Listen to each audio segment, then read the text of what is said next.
Give it up for Josh Jonhson!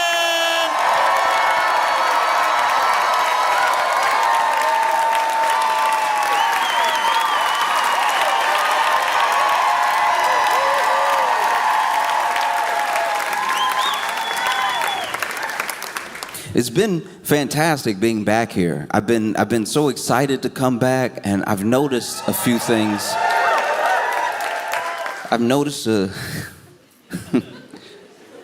okay. There's a few differences that are jarring to me, and I didn't notice them the first time, even the second time that I came here. Your taxi drivers are so good.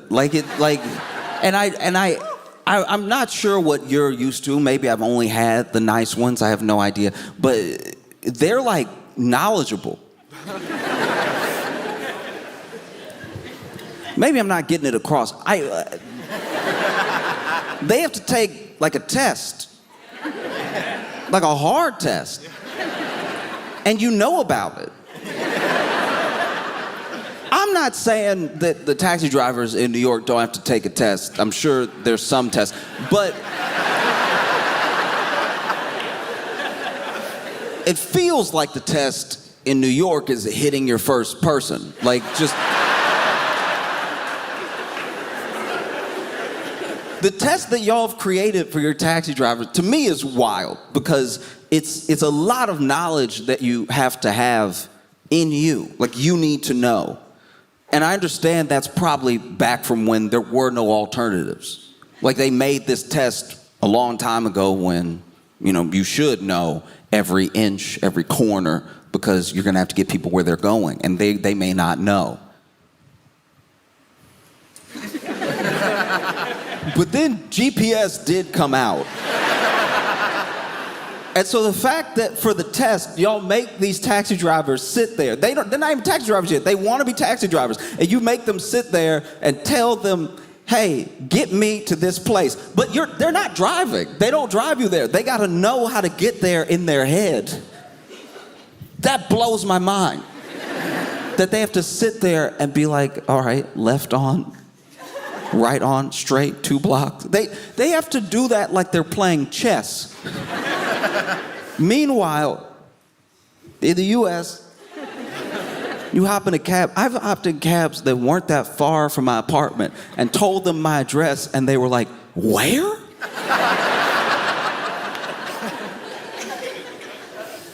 Like, I've been in a cab with the cab driver, and both of us are lost.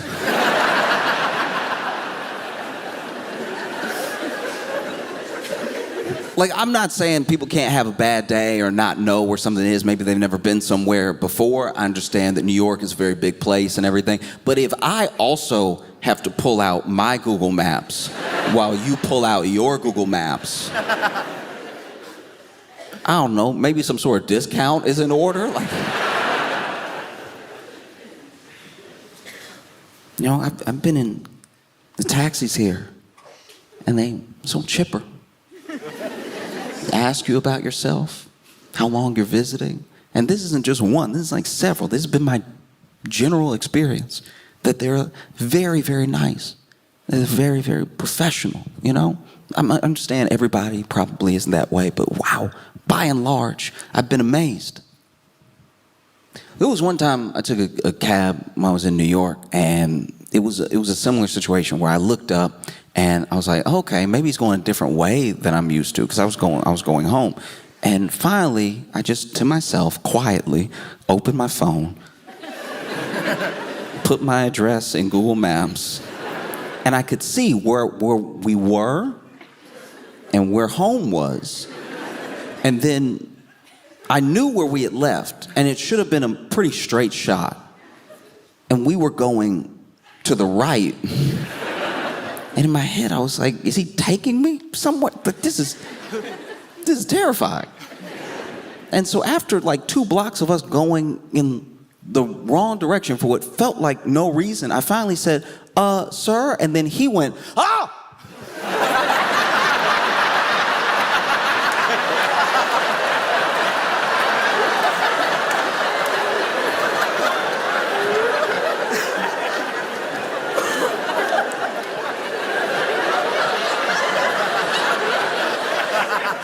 forgotten I was in the taxi.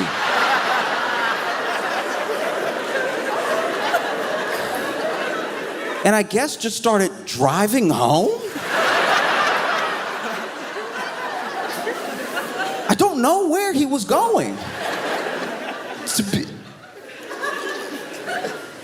And we were like, you know, I say it should have been a straight shot. We had veered off a decent amount. Like I had called it out 2 streets from where I found us on Google, but we were very much to the right of where I live. And so finally I was like, hey, are you all right? He's like, oh, yeah, you scared me. No, sir. No, I didn't. No, I didn't. I was in the middle of trying to pay you. And he was like, yeah, you scared me. Whew. Oh, man. Yeah, where'd you want to go? And I said my address, and he was like, oh, that's a little far.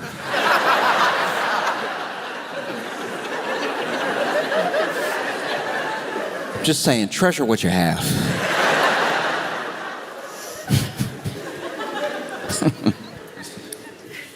Even the fire doors here, y'all take very seriously. The fire doors are big here. We have them in the U.S. too, except there's one big difference between our fire doors there and your fire doors here. Your fire doors open in, which shocked me. They open in. And I was talking to somebody about it, talked to several people about it, and they were like, oh yeah, they open in because you don't want the backdraft to like let the fire out and everything, which does make, that's science. That's logic, yes. But if I'm using the fire door,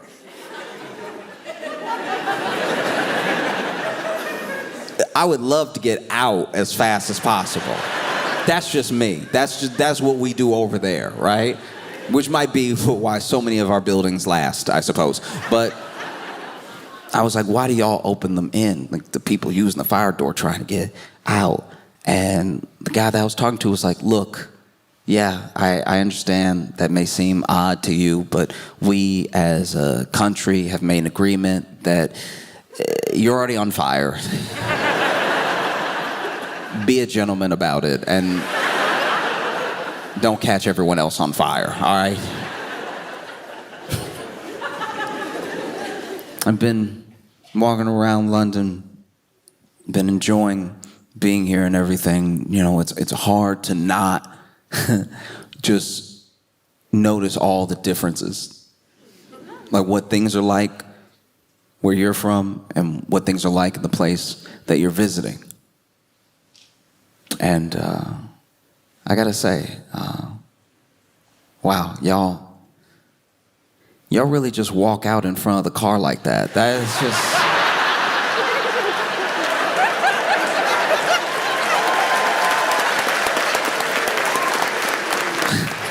This is insane. This is a wild thing to do. I know they don't hit you or whatever, and they're not supposed to, and I don't know what happens to them if they do. But the way y'all will step out and the car is here.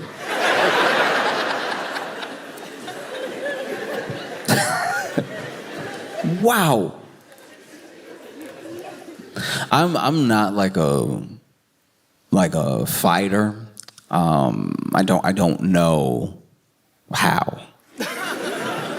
Jimmy, like I've tried before, but I fight the same way that I bake. After a while, I'm just doing stuff with my hands to do it, but I'm not sure if this is right and it's not getting us anywhere. You know? Like one time, I was at this pizza party, okay? It's a pizza party that our class got because we had been good, which will be ironic in a second. But the teacher, because we got this pizza party for being so good, the teacher had built trust in us, which was a huge mistake. And so the teacher ordered pizza for the class. We got all these pizzas and dished out like 2 slices for everybody. Pick any 2 slices of these 3 to 4 different kinds of pizza that you like. And then our teacher left the room. left the room, and I don't know where this teacher went. It wasn't until I got older that I could even read the signs and think back about it in a way that contextualized why this teacher may have left. I think the pizza party, I think the teacher leaving was because they were hungover. They clearly had to be hungover. This whole thing screams hungover because they left and they never came back. They never came back for the rest of the class. And so everybody's eating pizza. Some people are getting more full than others quicker and everything. And then finally, there was one slice left. And when I tell you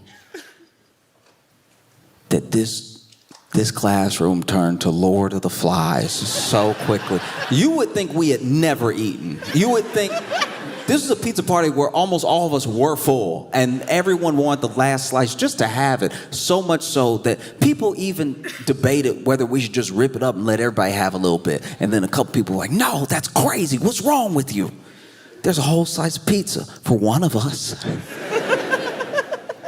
And this is how I knew I didn't know how to fight, because I also wanted a piece of the pizza. Admittedly, I was also like, let me go ahead, throw my hat in there, right? And there was one kid, he was very big. And so some people didn't want the smoke immediately, because he was first to get tall. And tall in your mind when you're a kid means grown, so he's the adult in the room. But I was like, no, I want some of this pizza. There were some other kids, I want some of this pizza. And because he was bigger than everybody, he was like, all right, we'll decide this fair and square. Let's fight for it. And two other kids had backed up before he had finished the sentence, fight for it. I was the only one still sort of standing there waiting to hear the end of his sentence. And so once he said fight for it, I was like, ooh. So it's gonna be a couple of us and you, or is it? But then I turned and everybody had backed up so many steps, I was like, uh-oh, I'm the only one. Man, y'all made a circle fast. Everybody came together to, wow, y'all moved the desks. This is, this is crazy. Why can't y'all be this organized when we play basketball? This is, And so then it was me and him. And I didn't know how to fight then. I don't really know how to fight now, but I think it starts with a push. I've seen that a lot in movies where it's like the fight starts, first person gotta like, you know? And so I backed up a little bit. And I was like, okay. Okay. I'm gonna push him. He gonna fall down. He gonna explode. I'm gonna get some pizza. Also, you should know that your opponent doesn't know how to fight and to go easy on them when instead of this, they do this. This is salsa. And so I was like, okay.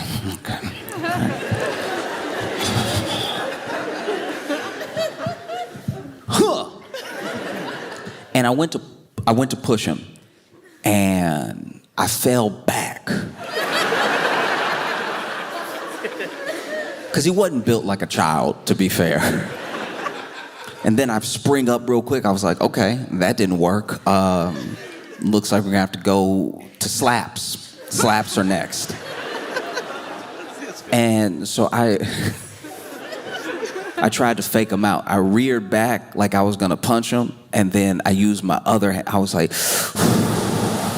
because I had seen that in the cartoons. I was like, that's how you gather the power. And then I tried to fake him out, other hand. And also, like in the cartoons, his head turned, and then he just stared at me.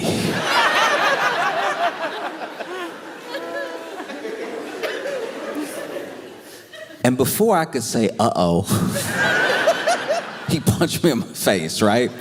Now, you're never actually supposed to see yourself. No, that's like a fact. You never see yourself. Like when you even look in a mirror, you're looking at your reflection. You're looking at yourself reversed. Like you're never supposed to see yourself, really. Like not in the natural world. People can take pictures and stuff, but you're not supposed to see yourself the way other people see you.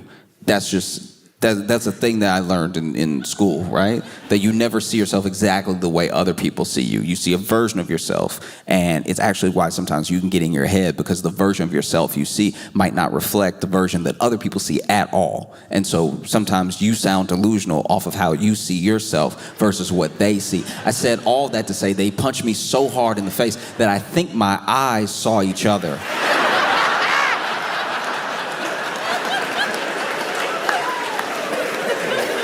I don't know. So the punch looked like an optical illusion where, you know how you forget your nose?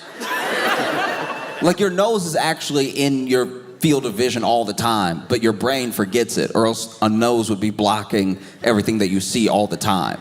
So then you don't see your nose, but it's right there, it's right in your face. And the punch worked the same way. I didn't really see it coming, and then I saw it for a second, and then it was gone, which is how I thought, oh, maybe my head is caved around his fist. Now I know that this didn't happen, because if it happened, I wouldn't be here right now. But this is what it felt like, because I was like, oh wow, it's coming fast. I saw it, and now I don't see it, but I feel it. That's crazy. Does he have superpowers? And then he reared back, right? And so I was like, all right, I think the best defense for whatever that was is to just start swinging. And so then I swung again, and you ever play Grand Theft Auto and fly out the car? And you know how you get that doll effect? You're sort of flying forever, and then you bounce, and it changes your trajectory a little bit. Okay, anyway, I said that to say that I reared back for a real punch this time, no slap. Reared back, it was gonna be a real punch, and then when I started swinging, he hit me again. I didn't see this one at all. It felt like he had somebody help or something, because he hit me, I know he came around like this, but it stayed hidden forever. This kid hit me, and I turned my head from the punch and licked my elbow. Which you're not supposed to be able to do. You're actually not supposed, it's like a party trick if you can lick your elbow. You're not supposed to touch your elbow, but I think I twisted so hard with my mouth open saying no that I caught a taste of my elbow.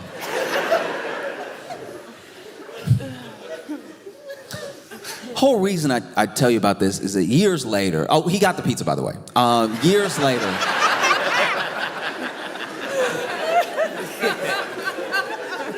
Years later, I found out that our teacher, who gave us the pizza party and then left us, who I'm sure now, through hindsight, was hungover, was seen later by one of our classmates who went to the bathroom, and on the way to the bathroom, they passed the teacher's lounge, and in the teacher's lounge, they saw our teacher just sitting, eating a whole pizza by themselves. Head hanging over the pizza, but whole pizza nonetheless. We were fighting for the last slice. You had like 11 more. It was crazy. I tried really hard to take a break, because I never want to be the type of person that talks about the same thing over and over again, you know? I thought, okay, maybe it's not even worth talking about, you know? Like Trump went to Davos. He went to Davos, and he was like, I demand Greenland. And then everybody at Davos was like, ah. And he was like, I want it, and I'm gonna take it. This is before he got there. I want him to take it. We're gonna get it. We're gonna take it. If you don't give it to us, we're gonna take it. And then he got there, and then when they were like, but yeah, you say you're gonna take it, but are you gonna like use military force? Are you really gonna come get it? Do you want the smoke? And he was like, I just like to have it if you.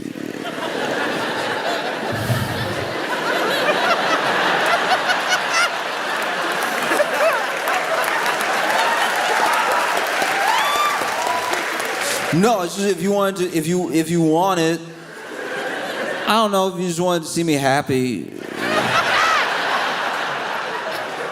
No, if you felt like doing me a favor. You know what I'm saying? Like I thought we were friends, but whatever. It's cool. But like, it'd be cooler if you gave it to me. And then they were like, no. And he was like, what about a little bit? What about some? Like, we're already there all the time. Maybe some. Maybe give me 2 pieces. Can I have 2 Greenlands? Just 2 little pieces. If it's okay with you. And they went and, negotiated. And from my understanding, what they have decided is that the areas where there's already a U.S. military base in Greenland, those pieces of land where that base is will be seen as like sovereign U.S. land, but no other land, no land that they weren't already on, is becoming U.S. land, which is not the same thing as taking Greenland. It's basically saying you can stand on the ground you're standing on like you were already standing there. Because you need to stand somewhere, I suppose. And no matter how they try to spend it, no matter how they try to spend it, no matter how they try to like art of the deal it or whatever, he knows, because when he approached the press and they were like, sir, did you, because they're at Davos, this is here, this is where he's sitting, I'm gonna go get it. And they were like, sir, did you get Greenland? He, all by himself, himself, no one else, alone, they asked him, and then he was like,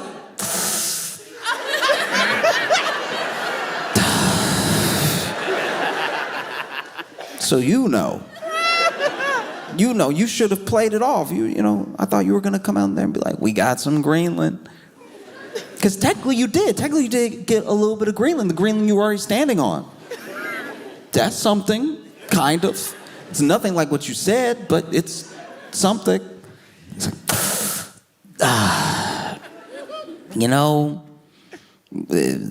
stuff happens. All you can do is try. Because you do the best you can to not have to think about things. Sometimes to not think about the news and what's going on. It's like, it's a constant thing. It's like beating you down all the time. Every notification, every scroll on any platform. Whole algorithms dedicated to reminding you everything that's going on, And when you see what's happening in Minnesota, when you see this latest murder, because that's what it is. There's no way around it. There's no justification. There's no both sidesing it. By any manner of how you look at things, ethically, morally, legally, this thing was murder. And so you see Alex Preddy in Minneapolis, Minnesota, trying to take up for someone else, trying to defend someone else, right? ICE pushed this woman to the ground, and he stepped in the way, had his hands up. And they didn't just knock him to the ground. They pistol whipped him, they beat him, and they shot him. All of it on camera, all of it with people watching. And I think it's very easy to see something like that happen somewhere else, and while being shocked, while being disgusted and horrified, while understanding every transgression, every moral failing about it, it's very easy to say, this thing is horrible. Thank God it can't happen here. And the problem with thinking that way is that that's exactly how things happen here. You think it can't come, and you think it can't come by virtue of who you are or how things operate. And then when it's at your doorstep, you almost don't know what to do. Because I'm telling you, as someone who has lived in the U.S. my entire life and grew up around people who watched the rest of the world, watched coups, watched civil wars, watched all manner of horrific things, and watch people say, thank God that can never happen here. And then it starts to. And these people don't know what to do with themselves because the whole reason it wasn't happening here was because we just told ourselves that it couldn't. We told ourselves a lie to make ourselves feel better. The only way it can't happen here is if it actually can't happen here. The only way it can't happen here is through the action it takes to hold people accountable nonstop to where it can never happen here. The only way that it cannot happen here is if there's an understanding that it could happen here. You know? I don't want to see what happened in Minneapolis happen anywhere else. Anywhere else in the world, anywhere else in the U.S. But there needs to be an understanding of what is happening. We're all the way to science fiction now. We're all the way to the classics. We're living in some sort of like George Orwell excerpt. It's happening because you see the video. You can see the video from so many angles. And then you see the statements by the Department of Homeland Security. You see the statements by potentially the president. You see the statements by people, political pundits on Twitter. And they are telling you not to believe your eyes. They're lying in your face. That's not what you heard. The way these systems work is that you would think, at least, the way it's propped up is a three-tiered system, right? There's the person on the ground. There's the person you might actually come in contact with, and maybe they believe certain things, maybe y'all butt heads, right? Then above that tier is the actual politician, the politician that stokes them up. They blow the dog whistles that get this person to say the thing out loud. But then above that, even above the politician, is the person that pays the politician. The person that, if we're talking about a world of puppets and puppet masters, is actually pulling the strings. A person that you will never come in contact with, even though you will feel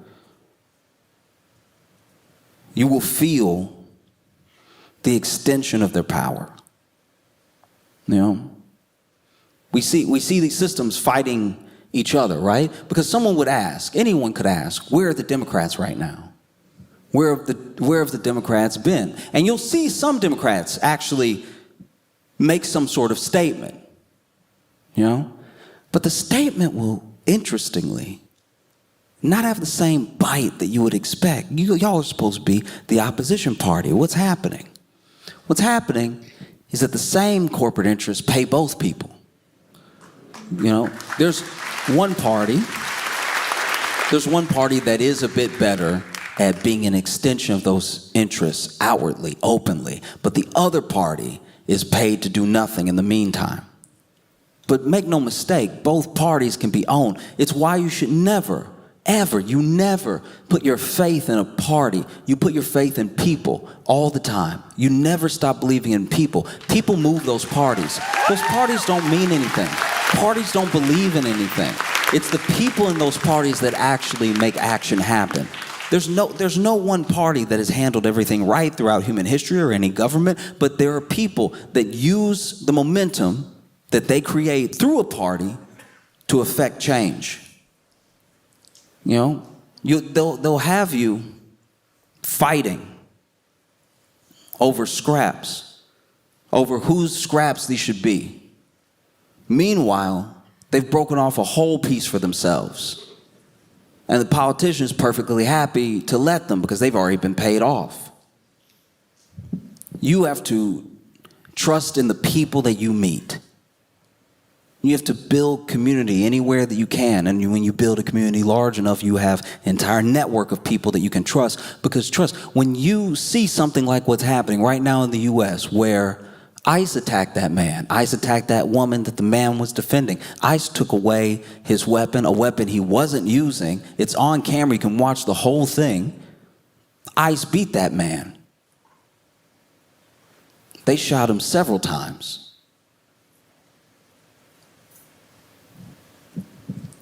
And you can watch that entire thing. And maybe you can find some conscionable reason that this would happen, why everything hasn't gone awry. But I think if you can, then you might be a little bit too far gone. This thing was sick and it was illegal. And it's scary when your law is on the other side of legal. When you don't know what to do. And it's hard to know what to do. These are big forces we're talking about. You're talking about huge corporations, oligarchs, billionaires. I'm talking about senators. We're talking about politicians that have real meetings with people with power. So it's hard to know what to do. But you do what you can. You do everything that you can. I am not a fighter. I don't know how. I tried to fight for some pizza once. And I saw my own eyes.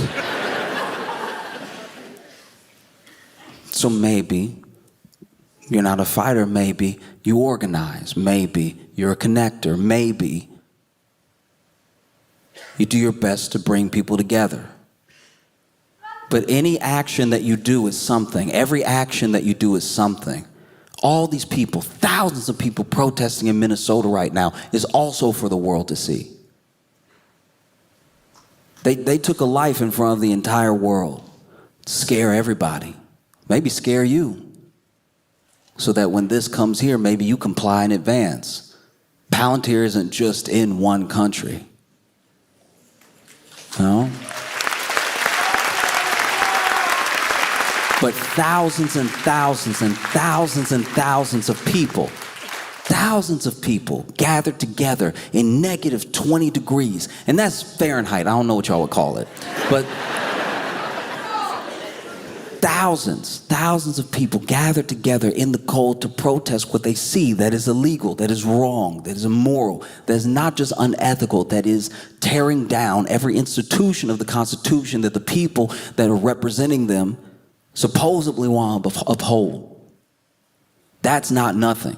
You see those massive numbers and you see how you're not the only one who thinks something's going wrong. And when you're not the only one that thinks something's going wrong, you're not the only voice shouting for them to stop. And when you're not the only voice shouting for them to stop, you're not the only one rising up to make it stop. And when you're not the only one rising up to make it stop, you have an entire army of people behind you that support you, that have your back.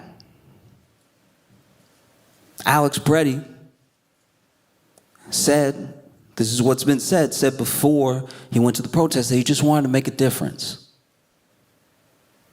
That's all he wanted. Trying to make a difference, standing in between someone else and more harm. That's something that's very brave to do. It's very scary to do. But it's what he could do. So he did it. Because now there is something that is on us. It's on every person that watches one of those videos. Alex wanted to make a difference. We decide if it makes a difference. All of us do. Everywhere. You may think to yourself, well, look, I'm just a person living in the UK. Don't know what I can do for the people in the US. You can let them hear your voice. You can let them know that you see what's happening, that no one's fooling you, that they have your support. You can make sure that what's happening there never happens here. You can make sure that it can't happen here. If it can't happen here, then that's a start. We were sure it couldn't happen to us. We were like, come on, this is America. And the corporations were like, yeah, we know. You know? But But I sincerely hope that every single one of you understand that your life is precious and it has more meaning to other people that you haven't met yet than you could ever imagine. And so anytime one of these things, one of these terrible events, one of these corporations, one of these billionaires, one of these politicians tries to make you feel small, you need to understand that they're just a person too. And they're a person that's scared. It's why they want to scare you. They can't scare you because you won't let it happen here. If you see anything like it happening, you just have to snuff that thing out. You just have to make sure you call it what it is. And from afar, you know?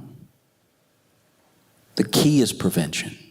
Alex Peretti said to people before he went to protest that he just wanted to make a difference.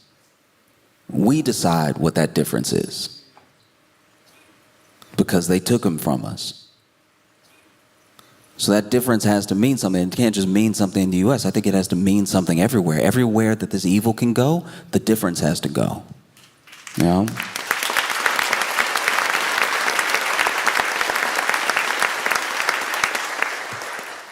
I'll tell you this thing before I go so that you heard something funny.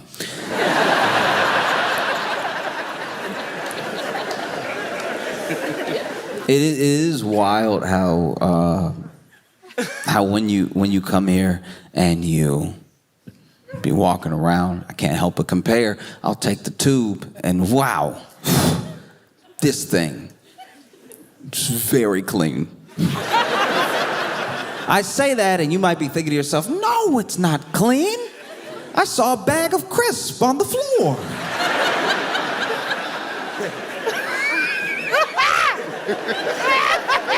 When I tell you it's incredibly sweet that you think that that is dirty, I come from New York, where the subway,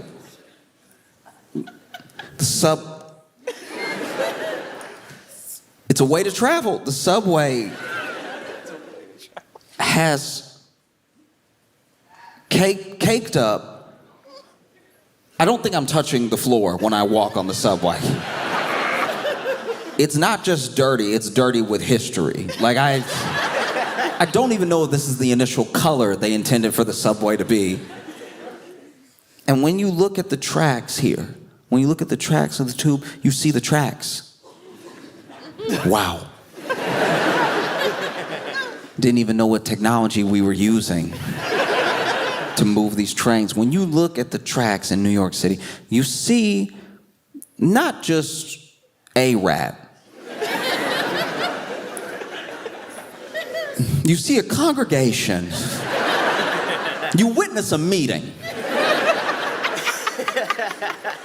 I don't know what they're talking about, but it must be important because everybody listening. I'm not saying you don't have your issues with your tube. I'm not even saying that you don't have at least one in the whole system. I'm sure there's one delicate Disney Pixar mouse. I'm sure you have one Paddington type mouse that goes on little adventures with his friends and learns valuable lessons about responsibility. I'm positive. It seems like you would have that. Yes, I'm sure that you have one little mouse that chirps when he talks. Squeaks a little bit anytime he gets excited. Y'all probably named him or whatever. Leave cheese out for him. No, I'm talking about a harrowing scenario. I'm talking about okay. Normally, and anyone who has been to New York City or lived in New York can attest to this, when you see the rats on the track, it's almost like a little zoo. You're like, oh, look at them. I mean, that's gross, but like, yeah, going about their day and everything. Oh, I wonder what that one's talking to that one about. Oh, they're both chasing each other back and forth and everything. Oh, they see a little bit of food, they're getting the food. And there's a very like innocent, I would even say like cohabitating mentality to it. Where you're like, all right, I'm not gonna do anything about this. And they're there and it's not affecting me, so whatever. But every once in a while, every once in a while, one of those rats will try to climb up to the platform where you are. And as soon as it happens, you're like, kill it, kill it, kill it, kill it, kill it, kill it. Because it doesn't even try to climb up normal. This thing doesn't it doesn't just peek its head up.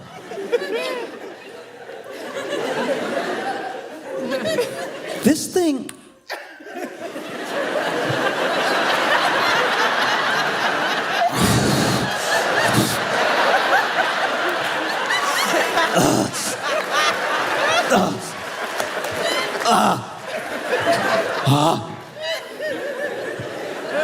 There was one time it was happening. There was one time this rat was climbing up the platform, gripping, trying to get on top. And everybody, some people backed up, 2 people screamed. It's one of the rare times in my life that I sprung into action. Because he was climbing up, it felt like he was halfway there, and I was like,